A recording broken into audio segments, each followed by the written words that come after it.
Hello and welcome back to my YouTube channel. What's up, guys? What's up, people? Still working on this intro. I think I need a slogan. Anywho, I am here today for a sit-down video to talk about some hormonal changes that occur at the age of 30 and beyond. I want to start with what all women think, and I think what all women constantly research, myself included, even though I am aware. Why your male counterpart continues to look great as they age, and it is so easy for them to keep their weight off. So the reason why your husband, boyfriend, lover, whoever your male counterpart may be, not have to watch their weight as much is that as you both age, women regulate energy homeostasis. So in layman's terms, that basically means that our bodies spare the loss of body fat because we make babies. So our body loves to just hold on to everything it possibly can, especially around the 30s when biologically our bodies are really preparing to have children, especially if we haven't already. Men's hormones are stable across the entire month, board, year. Their hormones pretty much stay where they're at. Can you imagine that? What it's like to not have consistently fluctuating hormones. Anyway, so I'm gonna insert a chart basically of how the women's hormonal process works. So I'm gonna get into this in another video because this is a totally different topic that can get very, very, very in depth. But I will insert the chart here to show you how much our hormones fluctuate within a 3 to 5 day basis. So across 1 month, every 3 to 5 days, our hormones are fluctuating. Okay, so that means we hold water weight. That means we have cravings. That means our hunger levels increase, decrease. We have more energy on some days, we have less energy on other days. And it is up to us as women to combat all of this while also trying to look perfect and amazing as we age, right? So this is fun. This is fun. Can you tell I just have a little bit of animosity for the expectations of women? Anyway, the chart I had taken was from the Women's Book Volume 1, written by Lyle McDonald and Eric Helms, two great men. I know, it's kind of weird to say this, but they're two great men who actually took the time to produce books on the physiology of women. It is a little contradictory, however, it is super informative, and personally, I don't really know any other scientists who have taken the time to really research how in-depth women's hormones may go. So I would take a look at that book if you want. I do actually have it here if you guys want to see it. So this is the book. Clearly, I have done my fair share of reading, and I actually want to purchase the second one because it's that great. So if you're really looking to dive deep into women's physiology, I highly, highly recommend this book. Now, the reason I'm prefacing this men and women comparison to stress that women carry a lot more hormones than men do. So we carry progesterone, estrogen, and testosterone.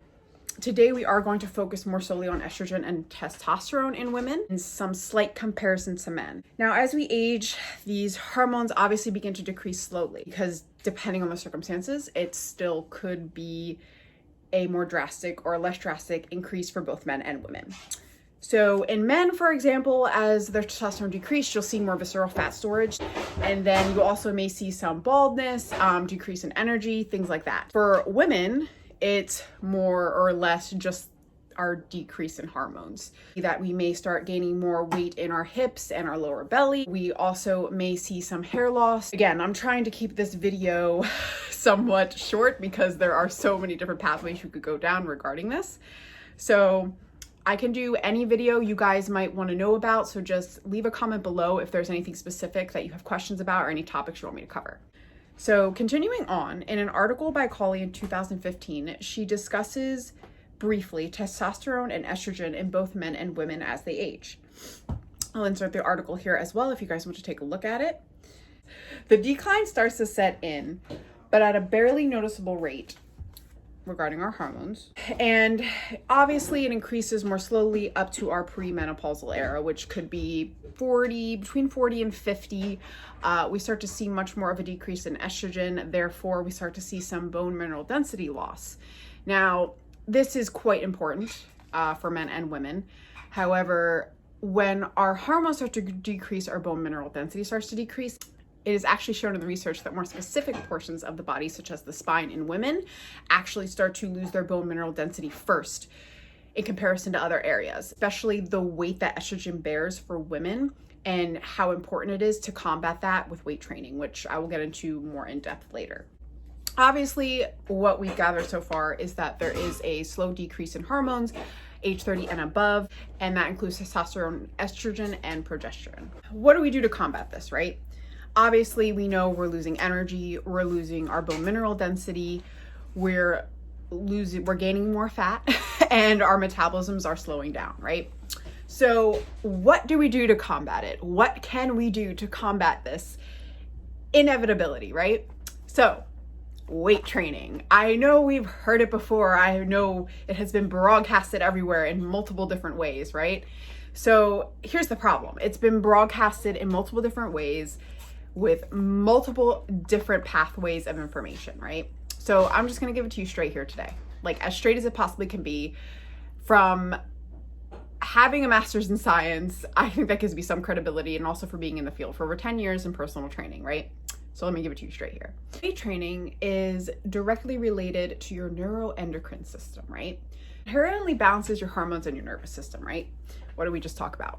Hormones, right? So it helps with the release of these hormones. It helps with balancing when those hormones are released, and even combating cortisol in unhealthy amounts. Potentially, this is just an example because I know women in particular, obviously we deal with generally more stress, or should I say we're more easily stressed than men may be. Weight training, just on the surface level, isn't even enough when we hit our age, right? So we may be in the gym, right? We may be mindlessly weight training, right? But are we really combating that decrease in hormones and the decrease in our bone mineral density if we're not doing progressive overload? Honestly, probably not, or not to the extent that we could be, right? So when we keep progressive overload in our training, which basically means we're holding ourselves accountable for our workouts, we're tracking our workouts in some way, we are able to increase our weight over time in some way, because that is essentially progressive overloading. Holding yourself more accountable to that standard is going to help keep those hormones in check for as long as humanly possible. So you can run, you can dance, you can do whatever you want, right? Do what makes you happy. But please, weight train if you want to combat those things. Any type of movement is good. I will always say that any type of movement is great for your body. Move, do not be sedentary, right? But weight training just offers so many more benefits, especially as we age. To really put emphasis in this video on how important weight training is and what it can really do for your body and even your mental health. Again, neuroendocrine system, right? So obviously your nervous system does branch out and play into even, roles within your brain function, right? Your nervous system is huge. So it is just important to take all these things into account and to really not undervalue what weight training and consistency and progressive overload can do for your aging body, especially as a woman, for men as well. Overall, right? Let's review. Know your body. Number 1. Number 2, know what works for your body. Listen to your body. Always listen to your body. Drink lots of water. This is also going to keep you very young and your skin very youthful. Lift some weights. Also, something that I did not mention, and I could get into a whole in-depth video about that, is get enough sleep. Again, this is something I'm noticing that has been circulating also on the internet in a copious amount, how important sleep is, but it's always been that way, whether you're a child or an adult, but sleeping does combat aging and it increases your brain function. So why wouldn't we want that? We would want that. Literally every night before I go to sleep, I have a sleep tracker and I will track my sleep time to ensure that I get at least 7.5 hours. 8.5, 9 lately seems to be my sweet spot, but at least 7.5 is my bare minimum. I'm also going to just briefly kind of insert how I track And I do want to leave a shout out to Akuma Training and Alexis. I will link her channel below for you guys.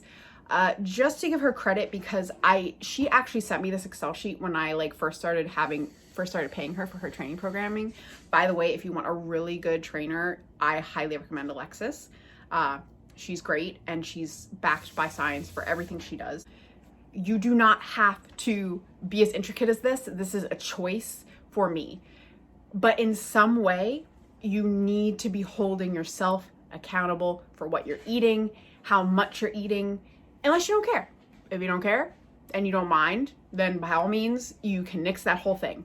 But if you do care and you do want to better your body and you do want to stay healthier as you age, or as healthy as you possibly can be, then you need to track your food in some way, shape, or form. You also should weigh yourself regularly. There is research to suggest that maybe weighing in bi-weekly is potentially still beneficial to us as women, just because of how much our hormones fluctuate.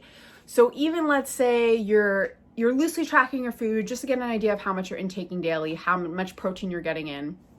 Protein is also important, but we know that. How much protein you're getting in, etc.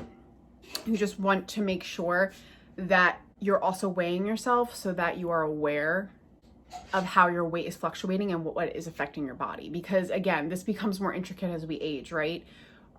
Our metabolisms are slowing down. It is a little bit harder to get that fat off. And again, if we're weightlifting and doing progressive overload, that may not be the case for all of us, just because we're keeping that metabolism up. Again, combating the loss of hormones and slowing of metabolism. Work out 45 times a week, guys. I mean, that's probably the best bet. At bare minimum, probably 3 times, depending. I know our schedules are busy, etc., etc. But work out.